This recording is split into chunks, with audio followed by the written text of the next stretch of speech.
Healthy cook ప్రేక్షకులందరికీ నమస్కారములు. ఈరోజు మనం చికెన్ పకోడీని టేస్టీగా ఎలా తయారు చేయాలో చూద్దాం. ఇది 1/2 kg చికెన్ అండి. ముందుగా మనం శుభ్రపరచుకొని వాటర్ లేకుండా తీసేసుకుంటున్నాము. ఇందులో 1 స్పూన్ పసుపు, తగినంత ఉప్పు, కారం పౌడరు 2 స్పూన్లు వేసాను నేను. ఇది ఎక్కువ అనిపించుకుంటే తగ్గించుకోవచ్చును, అదే మరి తక్కువ అనిపించే ఎక్కువగా వేసుకోవచ్చును. ఇంకా 2 స్పూన్లు corn flour, masala powder 1 spoon వేసుకున్నాము. అల్లం వెల్లుల్లి పేస్ట్ 1 స్పూను, 1 ఎగ్ వేసి బాగా కలిపేసుకుంటాము. బాగా మిక్స్ చేసుకుంటామండి. ఇప్పుడు బాగా సన్నగా తరిగి ఉంచుకున్న పుదీనా, కొత్తిమీర, ఇది సన్నగానే తరిగి ఉంచుకున్నాను, కరివేపాకు, కొద్దిగా పెరుగు వేసుకుంటాము. ఇంకా దీంతోపాటు మనము లెమన్ జ్యూస్ కొద్దిగా వేసుకుంటాము.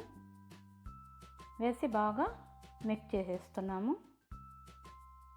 ఈ విధంగా బాగా మిక్స్ అయిన తర్వాత 1 అవర్ మనము ఫ్రిడ్జ్లో పెట్టేస్తాము. 1 అవర్ అయిపోయింది. ఇప్పుడు ఈ విధంగా తయారైంది. ఇప్పుడు మనము పకోడీలకు రెడీ చేసుకుంటున్నాము. ఆయిల్ పెట్టి బాగా వేడెక్కిన తర్వాత ఈ విధంగా ఒక్కొక్క చికెన్ ముక్కను తీసి ఆయిల్లో ఫ్రై చేసుకుంటాము. ఇది కొంచెం స్లో ప్రాసెస్. హై ఫ్లేమ్లో లేకుండా మీడియం ఫ్లేమ్లో చేసుకున్నట్లయితే లోపలి వరకు కూడా బాగా ఉడుకుతుంది. ఇంకా మంచి టేస్టీగా తయారవుతుంది చికెన్ పకోడీ.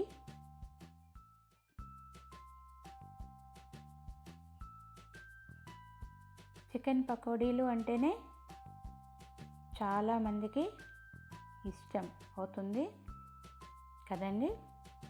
చూసారా, బాగా బ్రౌనిష్గా వచ్చే వరకు 2 వైపులా తిప్పి మనము ఫ్రై చేసుకున్నాము. ఇప్పుడు కరెక్ట్గా పకోడీలు రెడీ అయింది. ఇప్పుడు తీసేసుకుంటాము.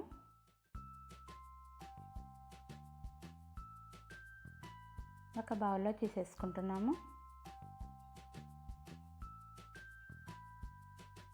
ఈ విధంగా చేసిన తర్వాత మనము కొద్దిగా కరివేపాకు వేసి బాగా ఆయిల్లో ఫ్రై చేసి చికెన్ పకోడీలను మనము కరివేపాకుతో గార్నిష్ చేసుకుంటాము.